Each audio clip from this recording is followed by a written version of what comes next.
أعوذ بالله من شرور أنفسنا ومن سيئات أعمالنا من يهده الله فلا مضل له ومن يضلل فلا هادي له وأشهد أن لا إله إلا الله وحده لا شريك له وأشهد أن محمدا عبده ورسوله يا أيها الذين آمنوا اتقوا الله حق تقاته ولا تموتن إلا وأنتم مسلمون يا أيها الناس اتقوا ربكم الذي خلقكم من نفس واحدة وخلق منها زوجها وبث منهما رجالا كثيرا ونساء واتقوا الله الذي تساءلون به والأرحام إن الله كان عليكم رقيبا يا أيها الذين آمنوا اتقوا الله وقولوا قولا سديدا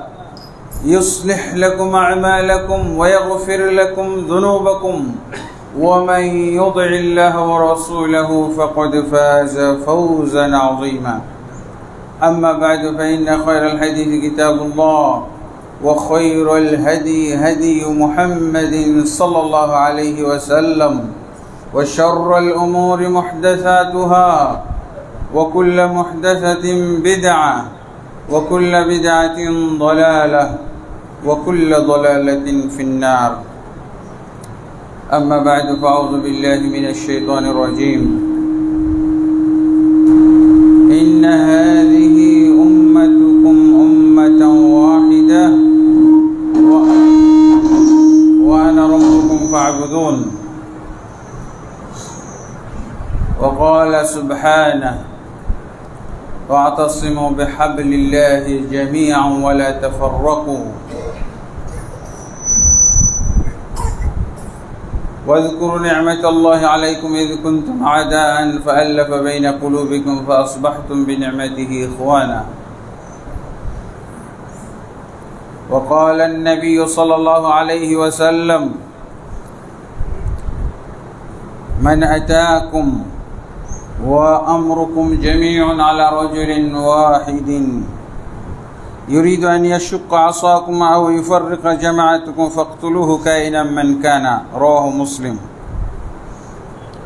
الحمد لله আল্লাহ তাবারক ওয়া তাআলার অসংখ্য অগণিত তারিফাত এবং নবী মুহাম্মদুর রাসূলুল্লাহ সাল্লাল্লাহু আলাইহি ওয়াসাল্লামের প্রতি অসংখ্য সালাত সালাম দুরুদ ও সালাম নাজিল হোক আল্লাহুম্মা সাল্লি আলাইহি আল্লাহুম্মা বারিক আলাইহি। অতঃপর সম্মানিত মুসল্লিয়ানে কেরাম, আজকে জুমার খুতবায় যে বিষয়ে আলোচনা করার জন্যে কিছুটা প্রস্তাব আকারে আমার কাছে এসেছে, বিষয়টি হলো মুসলিম সম্প্রদায়ের, মুসলিম জাতির বিভক্তি এবং ঐক্যবদ্ধ হওয়া। মুসলিম জাতি বিভক্ত আছে, কিভাবে ঐক্যবদ্ধ হইতে পারে? আসলে তো কোরআন এবং হাদিসের মধ্যে যদি আমরা মুসলিম জাতির অবস্থা দেখতে যাই, তাহলে একটি মাত্র অবস্থা পাওয়া যায় যে মুসলিম জাতি বলতে হলো ঐক্যবদ্ধ জাতি। এটাই হলো মুসলিমদের পরিচয়। বিভক্ত জাতি যেখানে বলা হয়েছে, আল্লাহ রাসূল সাল্লাল্লাহু আলাইহি ওয়াসাল্লাম স্পষ্ট বলে দিয়ে গেছেন ওরা সব জাহান্নামী। মুসলিম সমাজের পরিচয় আল্লাহর কাছে এবং অর্থাৎ কোরআনের দৃষ্টিতে, রাসূলের নিকটে, হাদিসের দৃষ্টিতে একটি মাত্র পরিচয়, এরা হলো ঐক্যবদ্ধ জাতি। বিভক্ত জাতি, এদের মধ্যে বিভক্তি থাকতে পারে, দলাদলি থাকতে পারে, এইটা অসম্ভব। দলাদলির মধ্যে গেলেই আল্লাহ রসুল সাল্লাল্লাহু আলাইহি ওয়াসাল্লাম তাদেরকে ভালো মুসলিম বলেননি, তাদেরকে রসুলের অনুসারী মুসলিম হিসেবে বলেননি, তাদেরকে জাহান্নামী বলছেন।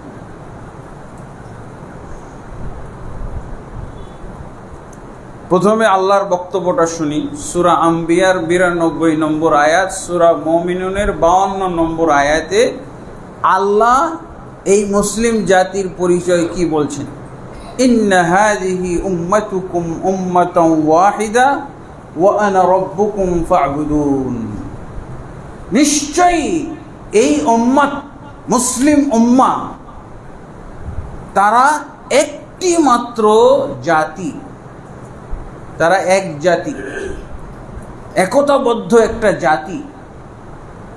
ওয়া আনা রাব্বুকুম ফা'বুদুন। আর এই মুসলিম উম্মার রব এক, মুসলিম উম্মার রবও এক। ইলাহুকুম ইলাহু ওয়াহিদ, তোমাদের মাবুদ হচ্ছেন একজন। একজন মাবুদের যদি আমরা ইবাদত করি, তো ইবাদতকারীরা এতজন কেন, এত ভাগ কেন? যার ইবাদত করছি উনি একজন, ইলাহু ওয়াহিদ। তাহলে যারা তার ইবাদত করছে তারা কেন এক হবে না? সূত্র তো খুবই সহজ, তাই না? এক ইলাহর ইবাদত করি, অতএব এক ইলাহের ইবাদতকারীরাও এক। এটি হলো কোরআনে আমাদের পরিচয়।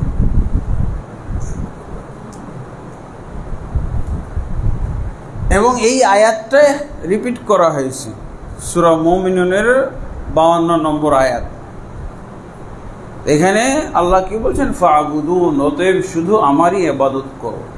তাহলে উম্মাত তো এক, উম্মতের সৃষ্টিকর্তাও এক, অথবা উম্মতের সৃষ্টিকর্তা যেহেতু এক, সেই ইবাদতকারী উম্মতও এক হবে। এটি হলো যুক্তিরও কথা, কোরআনেরও কথা, আর যুক্তিরও কথা। তো এটি কুযুক্তি, বদ যুক্তির কথা অন্য কিছু হইতে পারে, কিন্তু যদি সুযুক্তি হয় তাহলে কোরআনের দলিলের সাথে মিলে যায়। আর আল্লাহ তাবারক ওয়া তাআলা তো আমাদেরকে ঐক্যবদ্ধ হইতে বলছেন। কি বল? ওয়াতাসিমু বিহাবলিল্লাহি জামিআন ওয়া লা তাফাররাকু, তোমরা সবাই মিলে আল্লাহর রশিকে আঁকড়ে ধরো। সবাই মিলে আল্লাহর রশিকে আঁকড়ে ধরো। আল্লাহর রশি বলতে হলো কোরআন, কিতাবুল্লাহ। আর কিতাবুল্লাহর কল্পনা করা জায়েজ নেই। কিতাবুল্লাহর প্রতি ঈমান, কিতাবুল্লাহর প্রতি আমল, এটা কল্পনা করা জায়েজ নেই, অবৈধ। এই কিতাবুল্লাহর ব্যাখ্যা সহ ঈমান আনতে হবে। কিতাবুল্লাহর ব্যাখ্যা কি? ব্যাখ্যা অনেক আছে। ব্যাখ্যা শুধু রাসূল সাল্লাল্লাহু আলাইহি ওয়াসাল্লামের সমর্থিত ব্যাখ্যা। রাসূলুল্লাহ সাল্লাল্লাহু আলাইহি ওয়াসাল্লাম যে ব্যাখ্যা করেছেন, কোরআনটা কার উপরে নাযিল হয়েছিল? মুহাম্মদুর রাসূলুল্লাহ। ব্যাখ্যা কে করবে তাহলে? তাফসীরটা কে করবে? রাসূলুল্লাহ সাল্লাল্লাহু আলাইহি ওয়াসাল্লাম, তার তাফসীর। কিন্তু আমাদের দেশে পণ্ডিত বের হয়েছে, অনেক বড় বড় পণ্ডিত, রাসূলের সেই তো বড়। এরা বলছে আমরা ব্যাখ্যা করব। কিসের রাসূলের ব্যাখ্যা? রাসূলের সাথে আমাদের কোন সম্পর্ক আছে নাকি? রাসূল কি আমাদের যুগে আছে নাকি? রাসূল তো কবে মরে গেছে, নাউজুবিল্লাহ। এখন আমরা ব্যাখ্যা করব। এই পণ্ডিতগুলো হলো ইসলামের আবর্জনা। এই পণ্ডিতদের সাথে ইসলামের কোন সম্পর্ক না, এরা মুসলমানই না। আল্লাহ কি বলছেন? ইন্না আনজালনা ইলাইকা যিকরা লিতুবাইয়িনা লিন-নাসি মা নুযিলা ইলাইহিম। সূরা নাহলের 44 নম্বর আয়াত। আমি কোরআন বা এই জিকির গ্রন্থ নাজিল করেছি কেবল আপনার উপরে। কার উপরে? কোন পারা কার উপরে নাজিল হয়েছে বলতে পারবেন? এই পণ্ডিতরা মনে হয় বলতে পারবে। হ্যাঁ, যারা বলছে যে আমরা কোরআন মানি কিন্তু সুন্নাহ বা হাদিস মানি না, তাহলে এরা জবাব দেখ যে কোরআনের 30 পারার কোন পারা কার উপরে নাজিল হয়েছে, আর এই পণ্ডিতদের উপরে একটা অক্ষর নাজিল হয়েছে নাকি কোরআনের? এরা কিভাবে এইসব কথাবার্তা বলে? কোরআন বুঝার জন্য নবী লাগবে না, রসুল লাগবে না,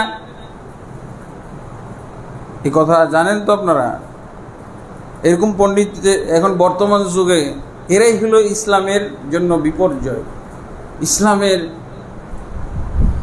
মানে এরা যত গুমরা দল আছে সবাইকে ওভারটেক করেছে।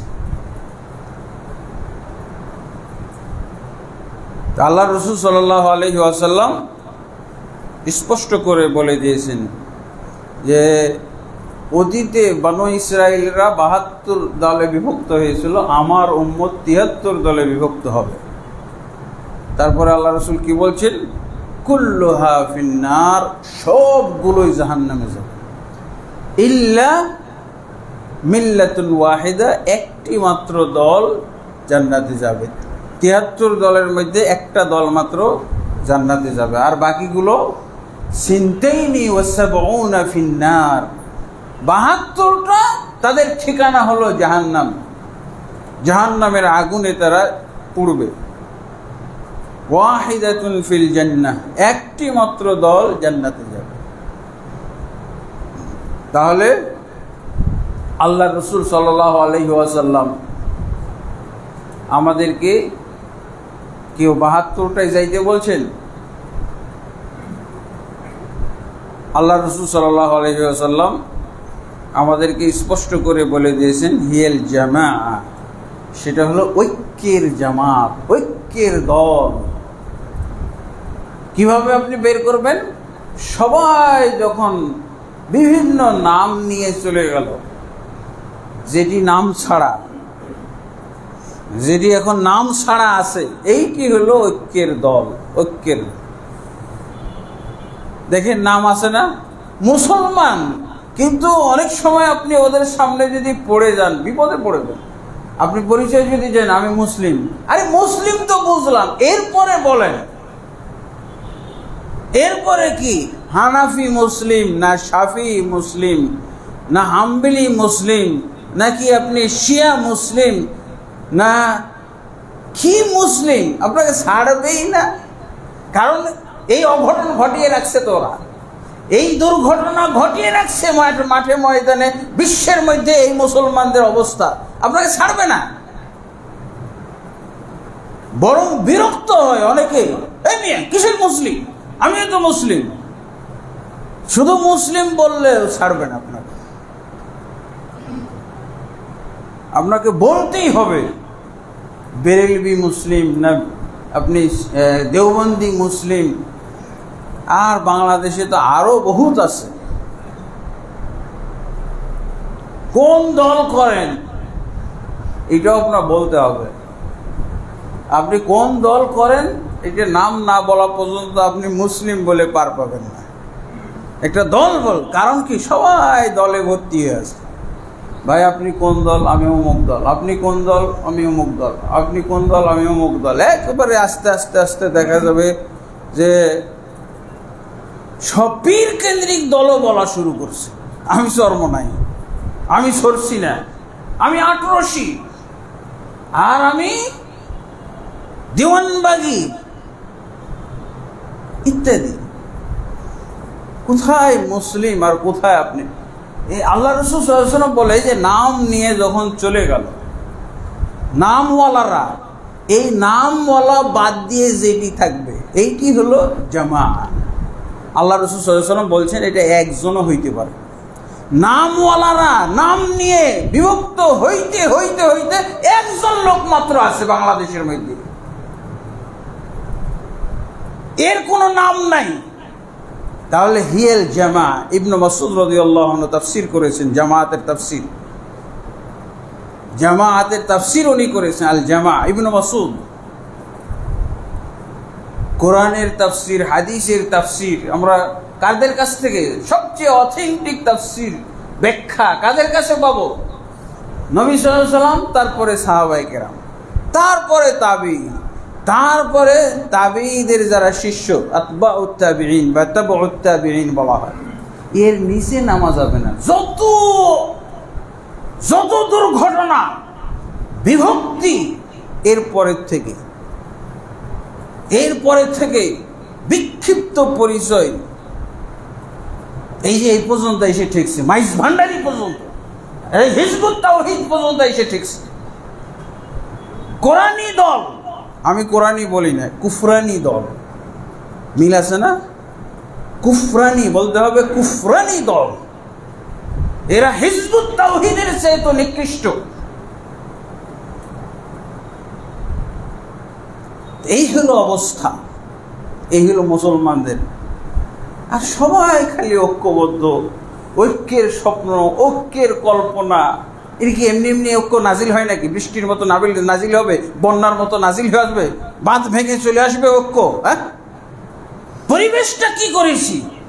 ঐক্য ধ্বংসের পরিবেশটা কিভাবে করেছি?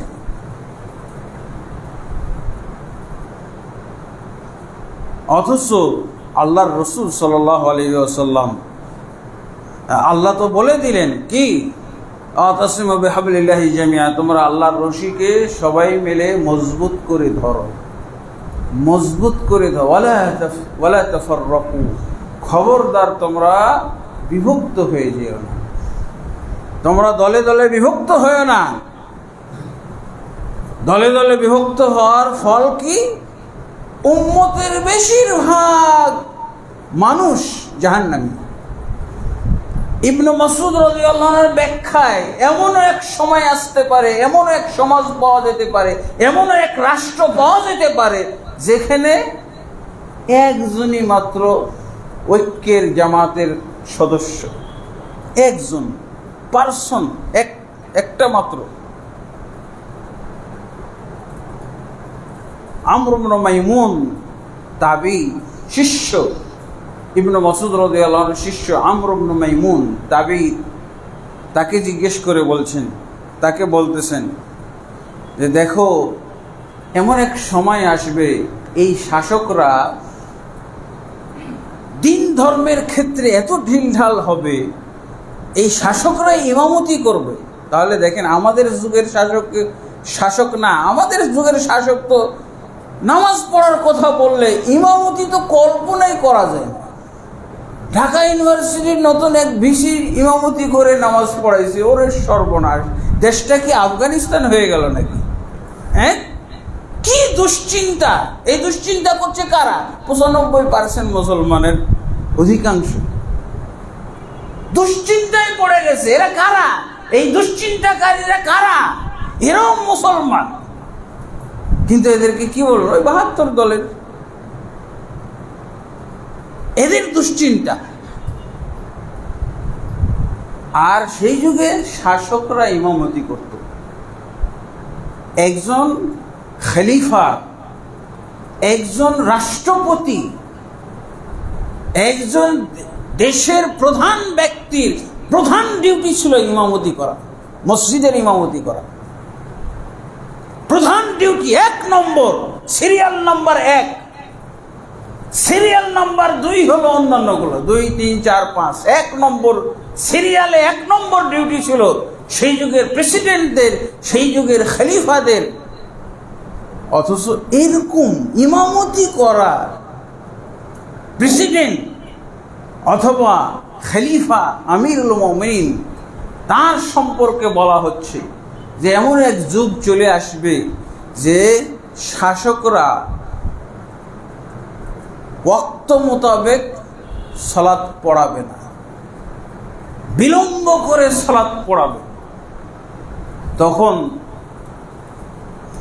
তোমার কি করণীয়? আল্লাহ রসুলের হাদিসের রেফারেন্স টেনে আমর ইবনে মাইমুন, তাবী শিষ্যকে জিজ্ঞেস করে, সে শিষ্যটা কি? তাবী, সাহাবীর ছাত্র, তাকে বলতেছে যে এরকম শাসক যদি তুমি পেয়ে যাও, তাহলে যারা সালাতকে বিলম্ব করে পড়ে, ওয়াক্ত থেকে বিলম্ব করে ফেলে, তাহলে তুমি একাকী সালাত পড়ে ফেলবে, তারপরে জামাতে অ্যাটেন্ড করবে। বিদ্রোহের 1 নম্বর বিদ্রোহী ধরা হইতো, 1 নম্বর বিদ্রোহের বীজ কোথার থেকে তারা খুঁজে পাইতো? সেই যুগের শাসকরা। এই আমার পিছনে কে নামাজ পড়তেছে না দেখো তো। আর আমাদের দেশে সব উলটপালট, মসজিদে কোনো কারবারই নাই, সব রাস্তায় চলে গেছে। আপনি ঐক্যের পক্ষে হন তাও রাস্তায়, আপনি যদি বিদ্রোহ করেন তাও রাস্তায়। আর সেই যুগের কি ছিল? শাসকরা বিদ্রোহের বীজ খুঁজতো কোথায়? মসজিদে। এই দেখো তো কে আমার পিছনে নামাজ পড়ে না, তাহলে তাকে টার্গেট করা হচ্ছে, ওর শাস্তি হবে। ও আনুগত্য করে না, রাষ্ট্রপতির খলিফার আনুগত্য করে না। এই জন্য আল্লাহ রাসূল সাল্লাল্লাহু আলাইহি ওয়াসাল্লাম নির্দেশনা হলো, যেই সমস্ত শাসক ইমামতি করে আর বিলম্ব করে সালাত পড়ে, তোমরা ওয়াক্ত মোতাবেক বাড়িতে সালাতটা পড়ে তারপরে তার পিছনে ইক্তেদা করবে। তাহলে তুমি বিদ্রোহী হলে না, এটা তোমার নফল হয়ে গেল, আর ওটা তোমার ফরজ, যেটা একাকী পড়েছো। আমর ইবনে মাইমুন সাহাবীর উপরে কি করছেন? প্রশ্ন করে বসেছেন। সাহাবী, আল্লাহ রাসূল সাল্লাল্লাহু আলাইহি ওয়াসাল্লাম জামাতের এত গুরুত্ব বললেন, জামাতের সালাত পড়ার এত গুরুত্ব, জামাতবদ্ধ ঐক্যবদ্ধ থাকার এত গুরুত্ব বলা হলো, আর আপনি আজকে আমাকে কি শিক্ষা দিচ্ছেন? আপনি আল্লাহ রাসূলের সাহাবী, বলছেন আমি একাকী নামাজ পড়ে ফেলবো।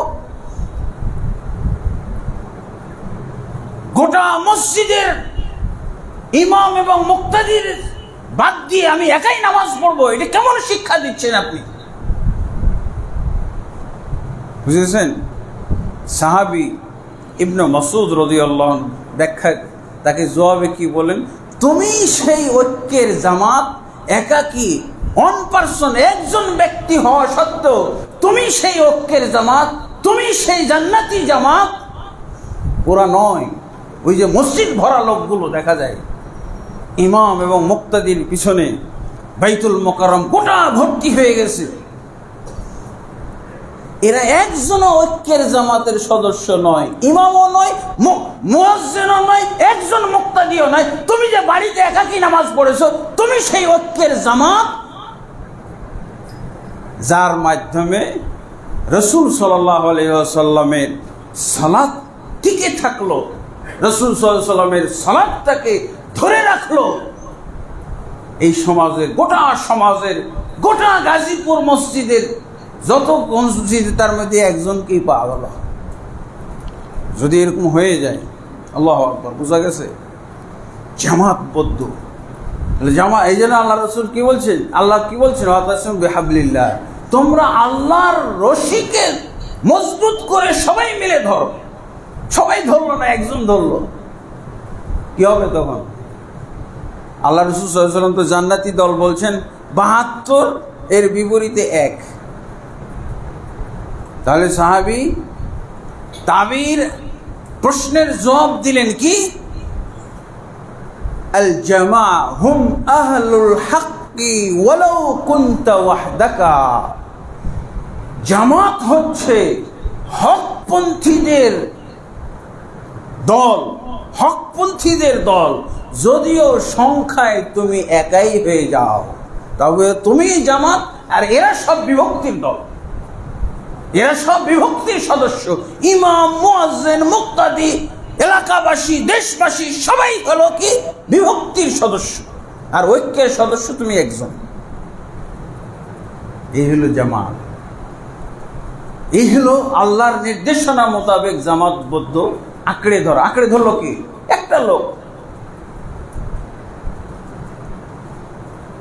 এই জন্য আমাদের সেই জামাতের মধ্যে বরকত আছে, যেই জামাতটা কোরআন সুন্নাহকে আঁকড়ে ধরবে। আজকে আমরা না হকের মাধ্যমে ঐক্যবদ্ধ, না আমরা বাতিলের মাধ্যমে ঐক্যবদ্ধ। বাতিলের মাধ্যমে ঐক্যবদ্ধ হলো কাফেররা, আল কুফরু মিল্লাতুন ওয়াহিদা। বাতিলের মাধ্যমে, বাতিল দ্বারা ঐক্যবদ্ধ হয়েছে কারা? কাফেররা। তারা জাতিসংঘ টংঘ করে, ইউরোপীয় ইউনিয়ন করে, কত কি করে পৃথিবীর সব কাফেররা এক হয়ে গেছে। মুসলমানরাকে শুধু কি সদস্য বানাইছে, মানে তাদের মাথায় কাঁঠাল ভেঙে খাওয়ার জন্য সদস্য। ফালতু কথাবার্তা। কাফেরদের ঐক্যের মধ্যে আমি ঢুকে কোনো লাভ নেই। মুসলমানদের ঐক্য, তাহলে দেখেন বাতিলপন্থীরা ঐক্যবদ্ধ কাদের বিরুদ্ধে? মুসলমানদের বিরুদ্ধে। আমরা তো বাংলায় বলি ঐক্যই শক্তি, ঐক্যই বল, ঐক্যই বল, তাই না? এই ঐক্যবদ্ধ যেখানেই হোক না কেন, যেভাবেই হোক না কেন, এর বরকত আছে। দুনিয়াবি স্বার্থেও যদি ঐক্যবদ্ধ হয় কোনো জাতি, তাহলে এর ফলাফল, এর পজিটিভ ফলাফল আছে। এই যে 5ই আগস্ট দেখাই দিল না, ছাত্ররা ঐক্যবদ্ধ হয়ে দেখাইছে। এটা কিসের স্বার্থে? আসলে আমরা তাওহীদ কায়েম করি, তাওহীদ কায়েমের জন্য সহি আকীদা আমরা কায়েম করব, আমরা দিন কায়েম করব, আমরা ইসলাম কায়েম করব। এর উপরে কি ঐক্যবদ্ধ হয়েছে নাকি? কিসের উপরে? কোটা সংস্কার, কোটা বিরোধী আর বৈষম্য বিরোধী আন্দোলনের ঐক্যবদ্ধ। ঐক্যবদ্ধ হইলে কি ফলাফল হয় দেখছেন? ইসলাম ছাড়া, ঈমান ছাড়া ঐক্যবদ্ধ হয়ে গেছে। দুনিয়াবি স্বার্থে ঐক্যবদ্ধ, এর ফলাফল পাইছেন? এখনই এই ওয়াজ করার মজা, কারণ তাজা ফলাফলটা হলো তাজা, টাটকা। এখনো তো 1 মাস পার হয় নাই নাকি?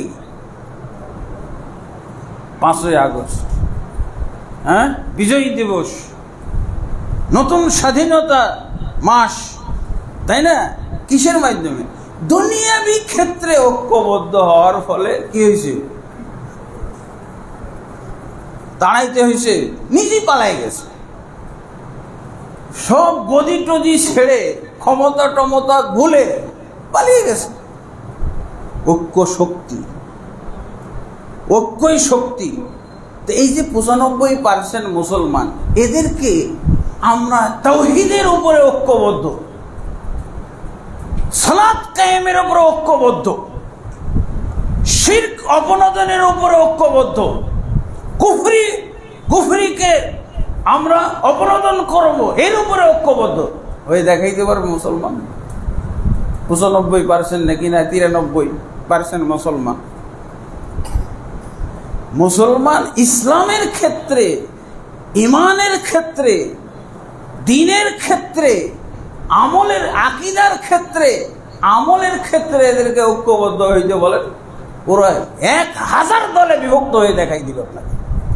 আপনি বিভক্তি চান, যত চান, ঐক্যবদ্ধ হওয়া সম্ভব না। বিভক্তি কত লাগে দেন? বিভক্তি পারদর্শী হলো মুসলমান। হবে 93% মুসলমান। আচ্ছা বলেন, এই 93% মুসলমান, আরে 50% মুসলমান যদি ঐক্যবদ্ধ হইতো, সব নাস্তিকটি পালিয়ে যেত দেশ থেকে। একটা নাস্তিক খুঁজে পাওয়া যেত, একটা সেকুলার খুঁজে পাওয়া যেত, একটা ধর্মনিরপেক্ষ লোক খুঁজে পাওয়া যেত, একটা গণতন্ত্রী লোক খুঁজে পাওয়া যেত না। 50% মাত্র যদি ঐক্যবদ্ধ হইতে পারত। কিসের উপরে? তাওহীদের উপরে। আল্লাহর আইনের উপরে, কোরআনের আইনের, ইসলামী সংবিধানের উপরে 50% লোক যদি ঐক্যবদ্ধ হইতো, একটা নাস্তিক খুঁজে পাওয়া যেত না, ওর বংশ খুঁজে পাওয়া যেত না, একটা শিশুও খুঁজে পাওয়া যেত না, সব নাস্তিকরা শিশু সহ পালাই যেত। একটা ধর্মনিরপেক্ষ লোক এই দেশে খুঁজে পাওয়া যেত না, কোথাও খুঁজে পাওয়া যেত না। দুনিয়াবি স্বার্থে, দুনিয়ার জন্য ঐক্যবদ্ধ হওয়াতে কি ফলাফল? আমরা পেরেশান। কিন্তু কি হবে? এসব মুসলমান দিয়ে কি হবে?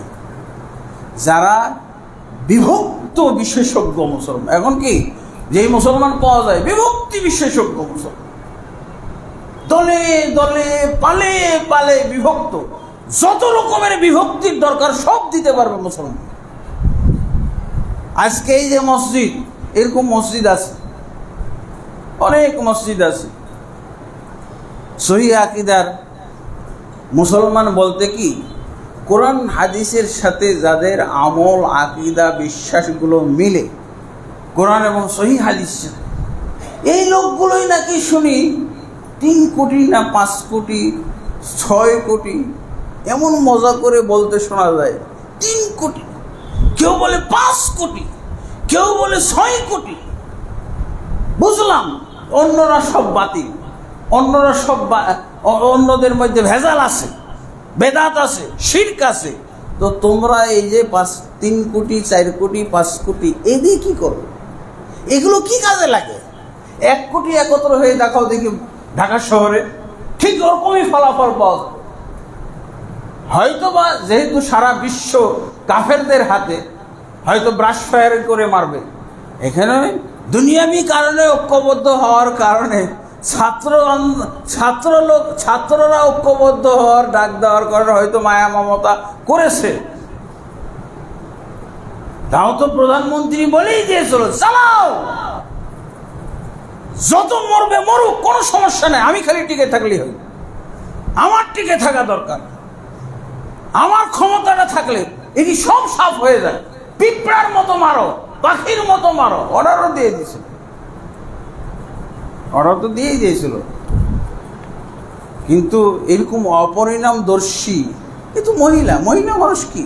মহিলা মানুষের তো আল্লাহ রাসূল সাল্লাল্লাহু আলাইহি ওয়াসাল্লাম বলেই দিয়েছেন নাকিসাত আকল ওয়া দ্বীন, তার দিন ধর্মের ত্রুটি আছে, তার আকল জ্ঞানেরও ত্রুটি আছে।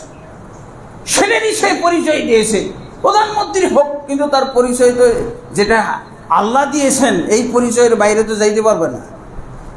এই পরিচয় কিভাবে সে এরকম অর্ডার দিয়ে দিল? হয়তো বা মুসলমানরা এরকম 1 কোটি মুসলমান হয়ে গেলে কিছু ব্রাশ ফায়ার হইতো, কারণ কেউ মায়া করার লোক ছিল না। মুসলমানরা ঐক্যবদ্ধ হলে তাদের প্রতি মমতা দেখানোর, তাদের প্রতি দয়া দেখানোর, তাদের প্রতি মমতা দেখানোর কেউ নাই। তাহলে ঐক্যটাও আরো মজবুত হইতে হবে, ছাত্রদের চাইতে বেশি মজবুত হইতে হবে। কিন্তু আমরা কি, আমাদের বাস্তবতাটা কি?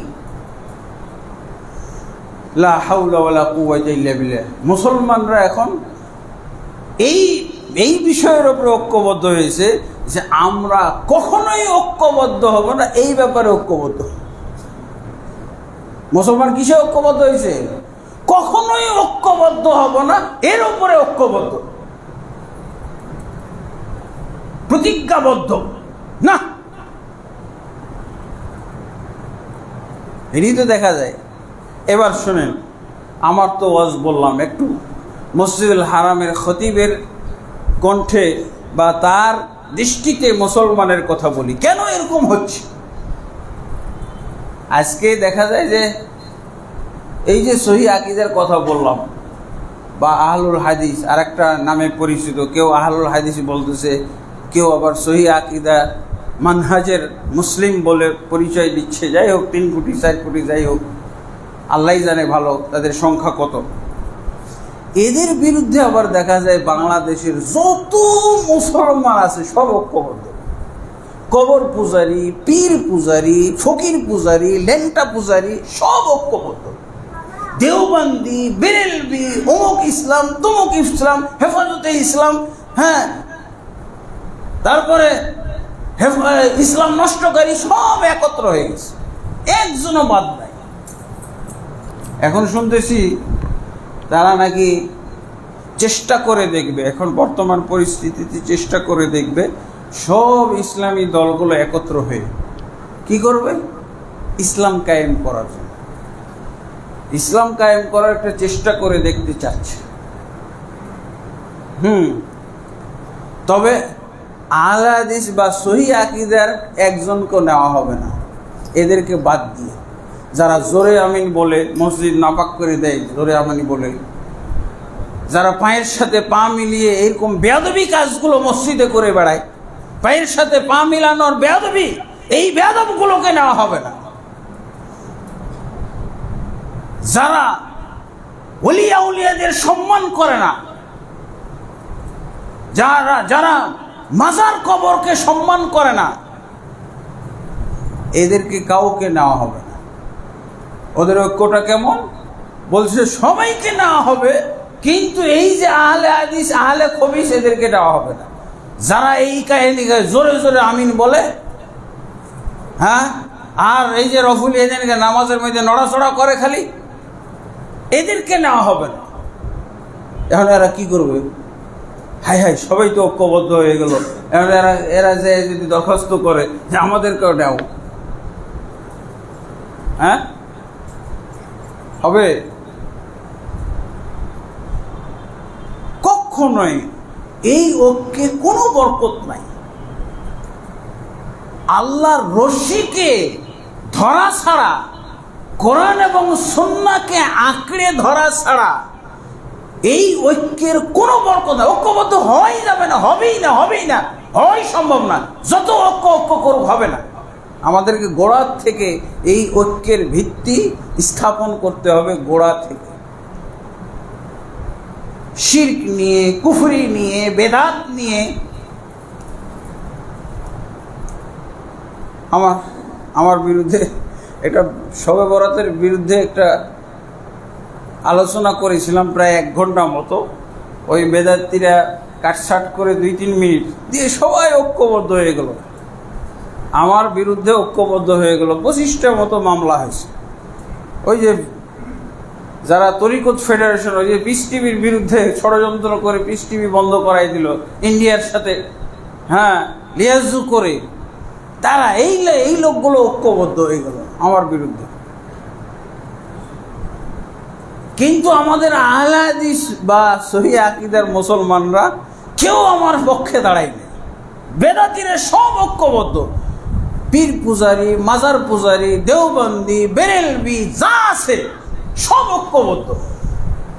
চতুর্দিক থেকে খালি উকিল নোটিশ আসতেছে, মামলা হামলা ইত্যাদি সব, মানে অবস্থা খুবই খারাপ। কেন আমি ঐক্যের বিরুদ্ধে বই লিখছি, বিভক্তির বিরুদ্ধে বইটা লিখছি, এতে আহলে হাদিসও খেপে গেছে আমার বিরুদ্ধে। তো কি করব বলেন? ঐক্যবদ্ধ কি এই বিভক্তি দিয়ে কোনো বরকত আছে? সবাই মিলে তো ঐক্যবদ্ধ। আল্লাহ কি বলেন?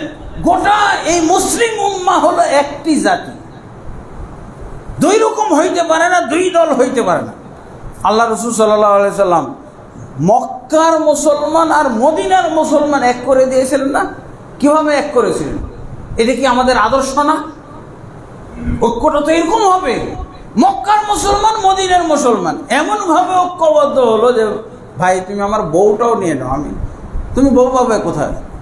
তুমি ফকির মানুষ, তোমার মাল ধন সম্পদ নাই, তোমার বাড়ি ঘর নাই, তোমাকে কে বিয়ে দিবে? আমার 4টা বউ আছে, একটা তালাক দিচ্ছি, তুমি এটা বিয়ে করো। আমার এত বিঘা, 10 বিঘার জায়গা আছে, 5 বিঘা তোমাকে দিয়ে দিলাম। কি ঐক্য? আল্লাহর কিতাবের ভিত্তিতে ঐক্য, ইমানের ভিত্তিতে ঐক্য, দ্বীনের ভিত্তিতে ঐক্য, আমলের ভিত্তিতে ঐক্য। আর আমরা দেখা যায় যে নাউজুবিল্লাহ, আমাদের দেশে শুধু তাই না, অনেক একজন হক্কানি পীরের ওয়াজ শুনলাম, মুরিদদেরকে তালিম দিতেছে, মুরিদদের তালিম দিচ্ছে। হক্কানি পীর মুরিদদেরকে তালিম দিচ্ছে। এই মসজিদে যদি তুমি কাউকে শোনো যে জোরে আমিন বলছে, এর ঘাড় ধাক্কা দিবা, ঘাড় ধাক্কা। মসজিদ ভরা এতটি লোক মিলে যদি ওই লোকটাকে ঘাড় ধাক্কা দেয় তো কি অবস্থা হবে? এ তো হক্কানি পীর। এই হক্কানি পীর আবার বলতেছে যে এগুলো সব ফিতনার আমিন। ফিতনা করতে করতে অবস্থা খারাপ। গোটা ইসলামই এখন ফিতনা হয়ে গেছে। এখন পীর পূজাই হলো আসল হক, আর কোরআন সুন্নাহ আপনি আমল করবেন, এটা হলো ফিতনা। আর কোরআন সুন্নাহ বাদ দিয়ে পীর কি বলে সেটা যদি আপনি আমল করেন, আপনি ঠিক আছে, আপনার কোনো ঘাড় ধাক্কা মারা হবে না, আপনাকে কোনো বেইজ্জতি করা হবে না, কোনো জুলুম নির্যাতন করা হবে না, আর নাহলে আপনার মসজিদ সহ পুড়িয়ে দেওয়া হবে।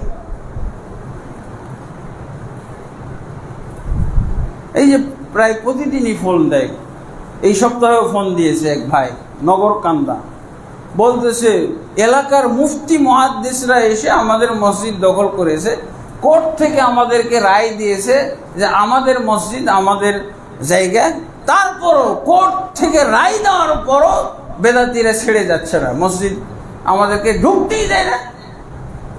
তারা নোট করা আছে কারা কারা এই মসজিদ, আর যারা আগে এই মসজিদে সালাত পড়তো এইগুলোকে নোট করা হয়েছে, এগুলো একজনকেও নামাজ পড়তে দেওয়া হবে না, এটা একটা নোট আছে। সেই মোতাওয়াল্লি নিজে ফোন দিয়ে বলতেছে ঢুকতে দেয় না, আপনার কিছু করণীয় আছে কিনা। আমি কি করব? এ তো ঐক্যবদ্ধ জাতি, এই ঐক্য দিয়ে কাজ হবে? এই ঐক্য দিয়ে কোনো কাজ হবে না। লা বারাকাল্লাহ ফি, এই ঐক্য দিয়ে কোনো কাজ হবে না, কোনো বরকত নাই। আল্লাহ রাসূল সাল্লাল্লাহু আলাইহি ওয়াসাল্লাম কি বলছেন? যেই ঐক্য হবে কোরআন সুন্নাহ আঁকড়ে ধরার ভিত্তিতে, তাওহীদের ভিত্তিতে যদি কোনো ঐক্য হয়, একজন লোকেও বরকত আছে, কিন্তু 1 কোটি 100 কোটিতে কোনো বরকত নাই, 100 কোটিতে কোনো বরকত নাই। এসব ভেড়া ছাগল দিয়ে ঐক্য করে কোনো লাভ নাই। আলহামদুলিল্লাহ, আপনি যদি হকের উপরে থাকেন, আপনাকে রক্ষা করার দায়িত্ব আল্লাহর উপরে।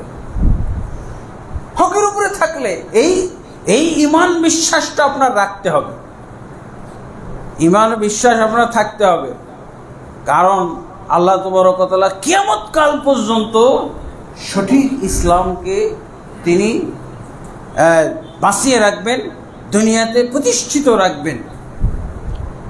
লা তাযালু তায়ফাতুম মিন উম্মতি মানসুরিনা আলাল হাক্কি, সর্বদা সর্বযুগে সব সময় আল্লাহ রাসূল সাল্লাল্লাহু আলাইহি ওয়াসাল্লাম বলছেন আমার উম্মতের একটা দল, এরা হকের উপরে প্রতিষ্ঠিত থাকবে এবং তারা সাহায্য প্রাপ্ত হবে।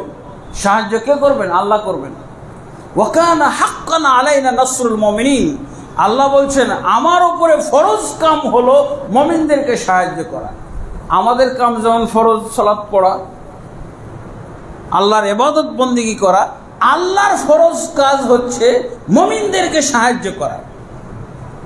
আমি এক জায়গায় গেলাম, আমার কাছে সমন জারি হয়েছে, তো আমাকে যাইতে হবে। অনেকের কাছে পরামর্শ করলাম যে ভাই সমন জারি যে হয়েছে কি করা লাগবে, আমি তো এগুলো বুঝি না। বলছে আপনাকে ওই জায়গায় যাইতে হবে, যে আপনার জামিন নিতে হবে। আনকমন একটা এলাকায় এরকম মামলা দিয়ে কি করছে, শুনানি করে সমন জারি করছে, এটার পত্র আমার কাছে পাঠাইছে। তো আমি গেলাম, সবাই তো আতঙ্কিত। আবার একটু শুনলাম কি যে আমি যদি যাই তাহলে তারা 100 উকিল নিয়োগ করবে, 100 উকিল, আর তারা সব ওই এলাকার যত বেদাতি আছে সব একত্র হয়ে যাবে, ওই কোর্ট ঘেরাও করবে। আমি যেন কোনোভাবেই জামিন না পাই, এই জন্য 100 উকিল দাঁড়াবে, আর ওই এলাকার যত বেদাতি আছে সব একত্র হয়ে যাবে। একজন জজের সাথে পরামর্শ করলাম, হ্যাঁ, তো উনি বলছে হ্যাঁ যাইতে হবে। উকিল টুকিল এরা তো বলতেছে, ঢাকার উকিল বলতেছে চলেন আমি সাথে যাব। কেন যেন আমার সাহস হলো যাই। তো আমাকে একজন জজ পরামর্শ দিল যে আপনি যেই ডেটে আপনাকে হাজির হইতে হবে বলা হয়েছে, সেই ডেটের 2-3 দিন আগে গিয়ে যায়েন, তাহলে এই বিড়ম্বনায় পড়তে হবে না। কি ওই যে 100 উকিলের মোকাবেলা আপনি কিভাবে করবেন? আর এই গোটা এলাকার বেদাতিরা একত্র হয়ে যাবে আপনার জামিন ঠেকানোর জন্য, আপনি কি করবেন? তো জজ সাহেব বলে দিলেন যে ঠিক আছে, আপনি 2-3 দিন আগেই চলে যান, অগ্রিম জামিনের আবেদন করেন। ওখানে গেলাম, আলহামদুলিল্লাহ তাই গেলাম। কিন্তু আমি এমন অবস্থা হলো, আমি তো আর বুঝি নাই যে সময় লাগে। তো রাত্রেবেলায় যে পৌঁছলাম, বুধবার রাতে যাওয়ার কথা। তো বলছি আপনার তো ওই যে সব মামলার নথিপত্র এগুলো সব উঠাইতে হবে। উকিল বললো যে এগুলো আমাকে দেন। একজন উকিল পাওয়া গেল, আমার আবেদন করবে। তো প্রথমে তো উনি বলছেন যে না না না না, অগ্রিম জামিন হয় না, এটা আপনার বিরুদ্ধে আগে কি হবে, কি বলছে ওটাকে, গ্রেপ্তারি পরোয়ানা হবে, তারপরে জামিনের আবেদন হবে। গ্রেপ্তারি পরোয়ানা আসে নাই, আপনি কি হবে? আমাকে আবার বলছিল যেহেতু তারা আপনাকে মারার হত্যা করারও হুমকি দিচ্ছে, তারা মামলাও দিয়েছে, আবার এইদিকেও তারা সন্ত্রাসী কায়দায় আমাকে তারা ঘায়েল করবে, এইরকমও হুমকি দিচ্ছে। পরে গেলাম, তো রাত হয়ে গেছে আমার। বৃহস্পতিবার, রবিবারের দিনে আমার ওই যে কি বলে ডেট চলে আসতেছে। বৃহস্পতিবার রাত হয়ে গেল, কি করা যায়? আমি মাস্টার্স পরে মসজিদে নামাজ পড়তেছি, কোর্টের পাশে একটা মসজিদে নামাজ পড়তেছি, আল্লাহু আকবার। তো মাগরিবের সালাত পড়ার পর এরপরে দেখি, আমি তো মাস্ক পরে আছি, আমার সাথে সফর সঙ্গী 2 জন ছিল। তো দেখলাম যে পিছন দিকে কারা যেন ফিসফাস করতেছে। তা আমি মনে করলাম যে মনে হয় এই যে বেদাতিরা টের পেয়ে গেছে, এরা কি যে ঘটায় আল্লাহ জানে। সালাতটা শেষ করলো, শেষ করার পর আমাকে এসে বলছে যে শেখ আকরামুজ্জামান, আপনি মাস্ক পরে আছেন, তারপর আমি চিনে ফেলেছি আপনি শেখ আকরামুজ্জামান। বলছে জি জি জি। বলছে আমি তো আপনার বক্তব্য, আপনার ওয়াজ শুনি, নেটে আপনার অনেক বক্তব্য আমি শুনি, তো আপনি কখন আসছেন, কেন আসছেন, এগুলো। আলহামদুলিল্লাহ, কি আল্লাহর সাহায্য।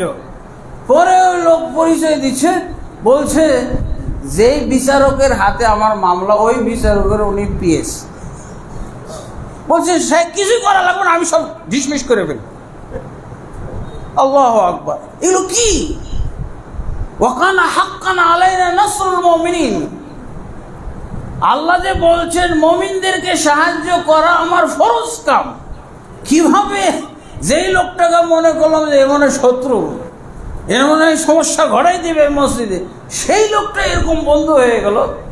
আলহামদুলিল্লাহ, আমাকে ওই রাত্রিবেলায় সেই কোর্টের সব অফিস খুলে সব নথিপত্র বের করে সব ঠিকঠাক করে দিল। বলছি আপনি প্রথম কাজ, আপনার জামিন হবে কালকে বৃহস্পতিবার, প্রথম কাজ এটাই হবে। আমি এইভাবেই কি বলে ম্যাজিস্ট্রেটকে বলবো, প্রথম কাজ উদ্বোধন হবে আপনার জামিন মঞ্জুরের মাধ্যমে। বলে দিল। আলহামদুলিল্লাহ, তাই গেছি, 5 মিনিটে কাম চলে আসছি।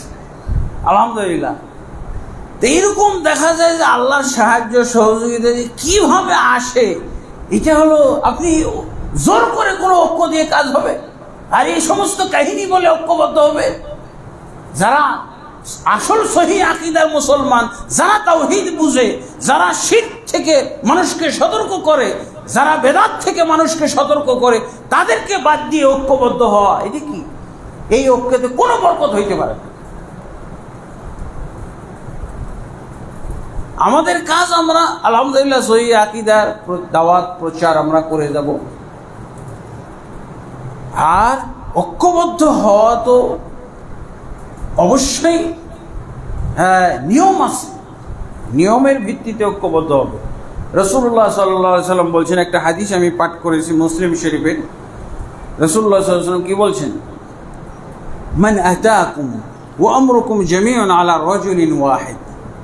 মুসলিমদের ঐক্যবদ্ধ হওয়ার নিয়ম আল্লাহ রসুল বলছেন, একজন ব্যক্তির নেতৃত্বে ঐক্যবদ্ধ যেটা হয়, এইটা হলো, এর নাম হলো ঐক্য। সহিহ মুসলিমের হাদিস। একজন আমির, একজন খলিফা, একজন ভালো মুসলিম, একজন সৎ মুসলিম, তার নেতৃত্বে ঐক্যবদ্ধ হইতে হবে। রাজুলিন ওয়াহিদিন, একজন ব্যক্তির নেতৃত্বে ঐক্যবদ্ধ হইতে হবে। তারপরে আল্লাহ রাসূল সাল্লাল্লাহু আলাইহি ওয়াসাল্লাম কি বলছেন? যদি দুইজনের অধীনে ঐক্যবদ্ধ হওয়ার চেষ্টা করে মুসলমানরা, হবে না। এর নাম ঐক্য নয়, এর নাম বিভক্তি, এর নাম দলাদলি। এরপর আল্লাহ রাসূল সাল্লাল্লাহু আলাইহি ওয়াসাল্লাম কি বলছেন, যদি দ্বিতীয় কোনো ব্যক্তি দাঁড়িয়ে বলে যে আমার অধীনে তোমরা ঐক্যবদ্ধ হও, ও তো ভালো নেতা না, আমার নেতৃত্বে ঐক্যবদ্ধ হও, আল্লাহ রাসূল সাল্লাল্লাহু আলাইহি ওয়াসাল্লাম বলছেন ফাকতুলুহু কাইনাম মান কানা, তাকে হত্যা করে ফেলো, সে যেই হোক না কেন। এ হলো ঐক্য বিরোধী লোক। এবং যেই লোক সে গোছাইছে, এগুলো সব ঐক্য বিরোধী লোক। আল্লাহ রাসূল সাল্লাল্লাহু আলাইহি ওয়াসাল্লাম বলছেন ঐক্যবদ্ধ হওয়ার নিয়ম হলো একজন সৎ লোকের অধীনে, তারপরে এর অধীনে ঐক্যবদ্ধ যখন মুসলমান হয়ে গেল, যদি দেখা যায় যে কিছু লোক আরেকজনের অধীনে ঐক্যবদ্ধ হইতেছে, আল্লাহ রাসূল সাল্লাল্লাহু আলাইহি ওয়াসাল্লাম বলছেন তাকে হত্যা করে ফেলো, কাইনাম মান কানা, সে যেই হোক না কেন। তা আমাদের দেশের ঐক্যবদ্ধটা কি? এই যে 5 লাখ লোক একজনের অধীনে ঐক্যবদ্ধ, আর 10 লাখ লোক আরেকজনের অধীনে ঐক্যবদ্ধ, আর 10 জন লোক আরেকজনের অধীনে ঐক্যবদ্ধ, আর 50 লাখ লোক আরেকজনের অধীনে ঐক্যবদ্ধ। এই ঐক্যের কোনো বরকত নেই। এই ঐক্য ইসলাম চিনেই না। এই ঐক্য দিয়ে কোনো কাজই হবে না। তা আলহামদুলিল্লাহ, আমার এই বইয়ের মধ্যে আমি একটা তারপরও ঐক্যের একটা ইস্যু ভিত্তিক ঐক্য, মাসলা ভিত্তিক ঐক্য, এটা হইতে পারে, এরকম আমি 11টা মতো গণ্ডি উল্লেখ করেছি। তো এই 11টা গণ্ডি, যেমন প্রথম গণ্ডিটা, আমরা সারা বিশ্বের মুসলমান অমুসলিম ঐক্যবদ্ধ হইতে পারে, এটা একটা ঐক্যের গণ্ডি। কি ইস্যুতে?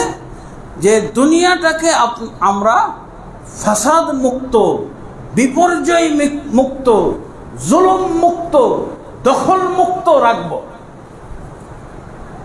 হ্যাঁ, একজন আরেকজনকে গ্রাস করা, এক দেশ আরেক দেশকে গ্রাস করা, এক সমাজ আরেক সমাজকে গ্রাস করার এই যে প্রবণতা, এই প্রবণতা মুক্ত হওয়ার জন্য ঐক্যবদ্ধ, তাহলে একটা শান্তি। এটা মুসলিম হোক, অমুসলিম হোক, নাস্তিক হোক, ভালো মুসলমান হোক, খারাপ মুসলমান, সবাই এই ইস্যুতে ঐক্যবদ্ধ হইতে পারে। আর একটা ইস্যু হইতে পারে আমরা বাংলাদেশের মুসলমান বা মুসলিম জাতি যারা নাস্তিক, তাদের বিরুদ্ধে ঐক্যবদ্ধ হয়ে গেলাম। নাস্তিকদের বিরুদ্ধে হিন্দুর সাথে ঐক্যবদ্ধ। তোমরাও নাস্তিকদের পছন্দ করো না, আমরাও নাস্তিকদের পছন্দ করি না। ইস্যু ভিত্তিক ঐক্য হইতে পারে। এবং এইভাবে দেখা যায় যে আমরা কিছু ঐক্যবদ্ধ হওয়ার ব্যবস্থা নিতে পারি। বাংলাদেশে দেখা যায় যে এরকম সেকুলার মুসলমানদের বিরুদ্ধে, গণতন্ত্রী ধর্মনিরপেক্ষ মুসলমানদের বিরুদ্ধে আমরা সবাই ঐক্যবদ্ধ হইতে পারি। এমনকি কবর পূজারীর সাথেও, এমনকি পীর পূজারী, মাজার পূজারীদের সাথে ঐক্যবদ্ধ। তোমরা এই ইস্যুতে ঐক্যবদ্ধ হও। কারণ এগুলো কেমন কথা? 95% মুসলিম নিয়ে আমরা কবে ঐক্যবদ্ধ হব বলেন দেখি? এটি চিন্তা করেন দেখি।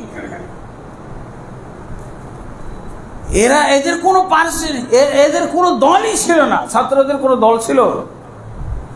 দেখেন, সব দলের মুসলমান, সব দলের মানুষ যখন একত্র হয়েছে তখন ঐক্যবদ্ধ হয়েছে। এরকম সব দলের মুসলমান যদি ঐক্যবদ্ধ হইতে পারে এবং ইস্যু ভিত্তিক, যে আমার দলের এটা হলো নিয়ম, ভাই আমরা সহিহ আকীদা, আমরা আহলুল হাদিস, আমরা জোহরে আমিন বলবো, হ্যাঁ আমাদের সালাত এরকম, আমাদের আকীদা এরকম, আমাদের কি বলে চিন্তাধারা এরকম, এগুলো তোমরা মেনে নিয়ে কি বিষয়ে ঐক্য? নাস্তিকদের বিরুদ্ধে ঐক্য। হ্যাঁ, তোমরা তোমাদের পীর পূজা করো, কবর পূজা করো, তোমরা তোমাদের মধ্যে। আমরা আমাদের জনগণকে সতর্ক করব, এরা পীর পূজায় জড়িত হবে না, এরা কবর পূজা পর্যন্ত তোমরা তোমাদের মধ্যে এই দাওয়াত চালাও, সেটার দায়িত্ব আমাদের নাই। এরকম ইস্যু ভিত্তিক ঐক্যবদ্ধ হওয়ার একটা নিয়ম আছে, এর মাধ্যমে ঐক্যবদ্ধ হওয়া যাইতে পারে। আপোষে কার কি তাদের দলীয় কি চিন্তাধারা, তাদের মাসলাকগত কি চিন্তাধারা আছে, সেটা তাদের মধ্যেই সীমাবদ্ধ থাকলো। তারা কারো উপরে আক্রমণ করতে যাবে না, এরকম যদি হইতে পারে তাও। কিন্তু তারপরও বিপদ আছে। কি বিপদ আছে? এই যে ইরানে কেমন বিপদ ঘটে গেছে। ইরানে যখন একবার তো রাশিয়ার বিরুদ্ধে যুদ্ধ হলো তালেবানরা, আর একবার আমেরিকা বা যৌথ বাহিনীর বিরুদ্ধে যুদ্ধ করলো। দুই অবস্থা। এখানকার ঘটনা কি? সবাইকে ঐক্যবদ্ধ করেছে, এমনকি আহলে হাদিসদেরকে ঐক্যবদ্ধ করেছে। সবাই একসাথে আমরা, এরা তো নাস্তিক, রুশরা হলো নাস্তিক, এদের বিরুদ্ধে আমরা ঐক্যবদ্ধ হই। সবাই ঐক্যবদ্ধ হয়েছে। এরা হলো যৌথ বাহিনী, এরা ইহুদি খ্রিস্টান, এদের বিরুদ্ধে ঐক্যবদ্ধ হই। সবাই ঐক্যবদ্ধ হয়েছে। তো ইরান কি করলো? এই ইরান কি বলে, নাস্তিক সরকারকে সরাই দিয়ে সুন্নি শিয়া সবাই একত্র হয়ে দেশ জয় করলো, স্বাধীনতা আনলো। এরপরে কি সুন্নি মুসলমানদিকে শেষ করে ফেলল, সুন্নি মুসলমান ধ্বংস করে ফেলল। সুন্নি মুসলমানরা তিন অবস্থায়, ইরানে তিন অবস্থায় আছে। একটা হলো সুন্নি মুসলমান যাদেরকে হত্যা করা হয়েছে, আর সুন্নি মুসলমান যারা দেখছে যে সুন্নিদেরকে হত্যা করা হচ্ছে, নির্বিচারে হত্যা করা হচ্ছে, কোনো সাংবাদিকও জানতে পারবে না, এমনভাবে হত্যা করা হয়। একজন টিচার তার দুই ছাত্রকে মদিনা ইউনিভার্সিটি পড়তে পাঠাইছিল, অন্য দেশের ভায়া হয়ে, সরাসরি ইরান থেকে সৌদি আরবে ঢুকে নেয়। কিভাবে তারা টের পেয়ে গেছিল। তারপরে ওই শিক্ষককে তারা টুকরা টুকরা, জীবিত অবস্থায় টুকরা টুকরা করে কেটেছে। জীবিত অবস্থায় তার হাত কাটতেছে, সে জীবিত, তার পা কাটতেছে জীবিত, এরকম তাকে খণ্ড খণ্ড করেছে জীবিত অবস্থা। এই হলো সুন্নি মুসলমানদের অবস্থা। অথচ একসাথে ঐক্যবদ্ধভাবে কিন্তু এর নাস্তিক রেজা শাহ পাহলভীর বিরুদ্ধে যুদ্ধ করলো, তারপরে সুন্নিদের অবস্থা এরকম। তেহরানে 80টা সুন্নি মুসলমানদের মসজিদ ছিল, একটাও মসজিদ এখন আর নাই, কোনো মসজিদ এখন নাই। তাহলে দ্বিতীয় প্রকার সুন্নিদের অবস্থা কি? এরা পালিয়ে গেছে, জানের ভয়ে পালিয়ে গেছে। দেখা যাচ্ছে যে হত্যা করতেছে, নির্বিচারে হত্যা, গুম খুন, খুঁজেই পাওয়া যায় না, কোনো তালাশ সন্ধান পাওয়া যাচ্ছে না, পরে তারা পালিয়ে গেল। এরকম হিজরতকারী কিছু মুসলমানের সাথে আমার কুয়েতে দেখা হয়েছে, এবং তাদের কাছ থেকে সরাসরি আমি শুনেছি, সরাসরি তাদের মুখ থেকে এই নির্যাতনের বর্ণনা শুনেছি। এবং এই ইরানি তারা আমার কাছে প্রাইভেট পড়তেছে, এরা বলছে যে আমাদের আর কখনো, যতদিন পর্যন্ত এই শিয়া শাসন থাকবে, এই যে ইরানি প্রজাতন্ত্র থাকবে, আমাদের আর যাওয়ার কোনো উপায় নাই। আর তৃতীয় প্রকার সুন্নি, এরা সব দেখা যায় যে শিয়া হয়ে গেছে, অথবা মুনাফেক সেজে গেছে। তার ব্যবসা বাণিজ্য আছে, সে ভালো পদে অধিষ্ঠিত হয়েছে, তার পদ বাঁচানোর জন্য, তার ব্যবসা বাঁচানোর জন্য, তার ঘর বাড়ি হেফাজতের জন্য সে নিজেই শিয়া হয়ে গেছে। এই হলো তিন প্রকার। এই যে আফগানিস্তানের অবস্থা, মুসলমানরা ঐক্যবদ্ধ হয়ে, আহলে হাদিস সহিহ আকীদার মুসলমানরা তাদের সাথে ঐক্যবদ্ধ হয়ে 2 টার্মে যুদ্ধ করলো। একবার রাশিয়ার বিরুদ্ধে, আরেকবার যে যৌথ বাহিনী আমেরিকার বিরুদ্ধে যুদ্ধ করলো। এখন আমার মদিনা ইউনিভার্সিটির এক ছাত্র, সে আমাকে বলছিল যে আমরা এটাই ইস্যু বানানো হয়েছে যে আমরা নাস্তিকদের বিরুদ্ধে ঐক্যবদ্ধ হয়, আমরা পরস্পর কে কোন দল করি, কে কি আমল আকীদা পোষণ করি সেটা বাদ, এখন তাদের বিরুদ্ধে, রাশিয়ানদের বিরুদ্ধে ঐক্যবদ্ধ হইতে হবে।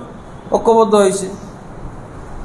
এখন স্বাধীনতার পর কি ফতোয়া আবার উঠে আসলো, সে আগের ফতোয়া চালু হয়ে গেছে, এবং ক্ষমতা পাওয়ার পর বলতেছে 100 রাশিয়ানকে হত্যা করার চেয়ে একজন আহলে হাদিসকে হত্যা করলে সওয়াব বেশি।